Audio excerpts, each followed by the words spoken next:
Hi there, Eric Bakker. Thank you for coming back. I'm going to do a video today about artificial sweeteners. This is something I've always passionately, had a strong belief about. I remember when artificial sweeteners first came out a long, long time ago, I started to get quite suspicious of them and thinking, well, the jury is still out. Let's just see how these things pan out. And then the reports started coming through about all kinds of different problems with the nervous system, headaches and neurological problems, and many people started to get quite sick using these products. So they started to really research it, and then they discovered that some artificial sweeteners were very toxic indeed, and particularly their effects on insulin sensitivity and the gut. They've also linked now artificial sweeteners, various studies, you can look this up online right now, have been linked with obesity, with sugar cravings, basically making you fatter than ever. So people who drink these artificial sweeteners are going to be in for a really rough time as they get older. So I found an interesting study here that was conducted in October 2018, and it's a university study.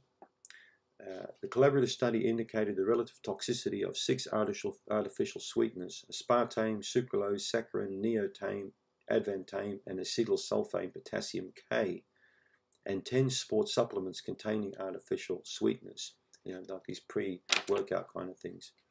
The bacteria found in the digestive system became toxic when exposed to concentrations of as little as 1 milligram per mil of the artificial sweeteners.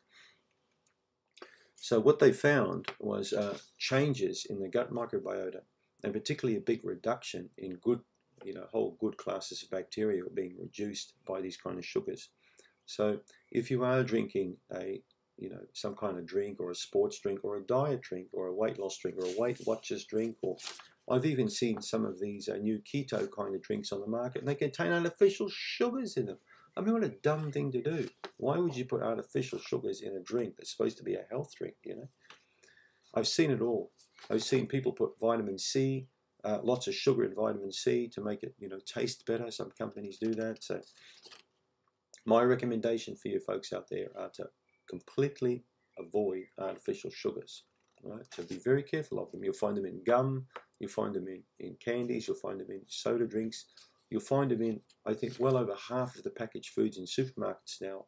This junk is infiltrated into those foods. So artificial sugars are found in countless food products and soft drinks with reduced sugar content. Many people consume these added unwanted ingredients even without their knowledge. Moreover, artificial sweeteners have been identified as emerging environmental pollutants and can be found in drinking and surface water and groundwater aquifers. Lots of these sugars pass through the gut and they come out, through the urine, and they're going to go into the water. We had a similar kind of thing happen in England many years ago, where they discovered prawns on Prozac. Now, this is not a joke. I'm not doing stand-up here. I'm actually telling you a real fact. You can Google prawns on Prozac. So many people in England were taking Prozac at one stage that all the urine that was coming out of the rivers basically wiped out the prawn population in lots of areas. Just wiped it out. Imagine that. So much urine containing antidepressants. Why would people even want to be going to the doctor? Just have a glass of river water and you'll be good. It's shocking, folks, the carnage out there with all these kind of, pharmaceuticals, and also these artificial sugars all getting into the environment. Don't become part of this mess. Avoid this junk, and it's going to be a lot better for you. Unfortunately, you might kill all the fish in the ocean by pumping this crap in there, but at least we'll still be alive. Thanks for tuning in.